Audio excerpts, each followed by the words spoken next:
Nanook of the North. Artistic masterpiece or an ethical quandary? Today, I'm going to explore the evolving ethical standards of documentary and the responsibility of filmmakers portraying diverse narratives. Nanook of the North is considered the first documentary ever made, although it entirely warps and misrepresents the reality of Nanook and his family.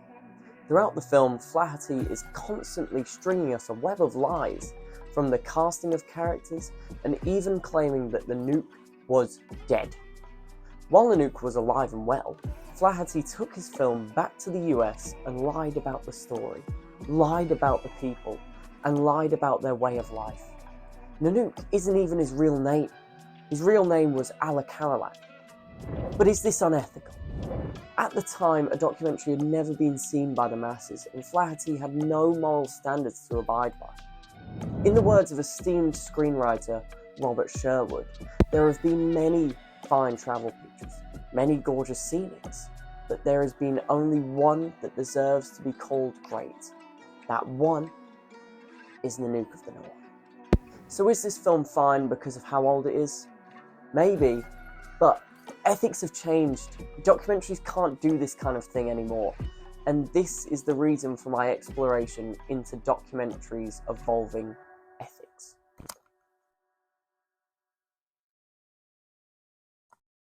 When Bill Nichols describes documentary ethics, he says, "People are treated as social actors. Social actors conduct their lives more or less as they would have done without the presence of a camera. They remain cultural participants rather than theatrical performers. Their value consists in what their own lives embody.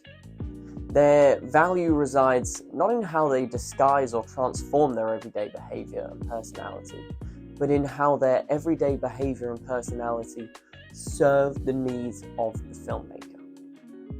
Instead of a contract spelling out terms and conditions, social actors sign a release, which typically grants the filmmaker the right to use the material he or she records in whatever way he or she chooses, and leaves the subject with no recourse if they disapprove." With this definition in mind, Nanook of the North is completely ethical. Flaherty went into Nanook's home and misrepresented him in the way that Flaherty needed to sell the story. But I don't think this is right. I believe that the filmmaker has a responsibility to represent a culture authentically and honestly. And if this doesn't serve the filmmaker, well then so be it. Nichols backs himself up by stating that Flaherty's great story of an Inuit family's struggle for survival in the Arctic represents Inuit culture in ways that the Inuit were not yet prepared to do for themselves. But with this logic, a filmmaker can go into any culture and completely misrepresent it. I don't believe that this is right. Flaherty went into Nanook's home and made him out to be a primitive savage, but he wasn't. The Inuit at this point in history weren't using spears and harpoons, but guns, and weren't living in igloos, but normal houses. Flaherty completely misrepresented them before they had the chance to represent themselves. Now let's compare Nanook of the North to a much more ethical documentary. Hoop Dreams, directed by Steve James, is a perfect example of honouring a culture's story. He does this well in two ways. First, through an overall lack of interaction with the subjects, and secondly, through his unbiased editing. James's style of documentation played a large part in how honest and authentic the story was. This style of documentary is an observational documentary, and is described by Bill Nichols as a documentary that emphasizes a direct engagement with the everyday life of subjects, as observed by an unobtrusive camera. And this is what James does so well. He stays out of the way and lets the story tell itself. This is so important when telling a different culture's story, because he's not imposing himself. He's not creating his narrative like Flaherty does in Nanook.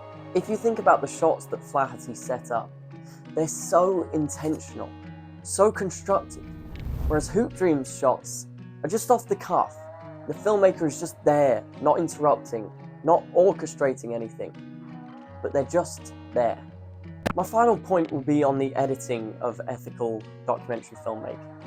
When editing a story, the filmmaker has to be very careful to not misrepresent a narrative or conversation. When reflecting on documentary editing, Bill Nichols says, situations, events, actions, and issues may be represented in a variety of ways. Strategies arise, conventions take shape, and constraints come into play.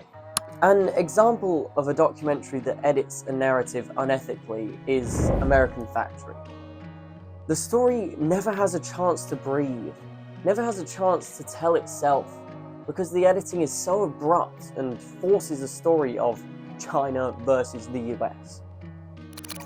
When describing ethical editing, Bill Nichols writes, "We call this evidentiary editing. Instead of organizing cuts within a scene to present a sense of a single, unified time and space in which we follow the actions of central characters, evidentiary editing organizes cuts within a scene to present the impression of a single, convincing proposal supported by logic."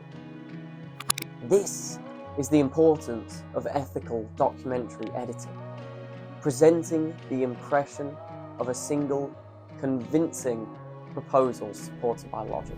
Nanook of the North does this by not cutting often, which was probably done because of the time period the film was shot, but it is edited ethically.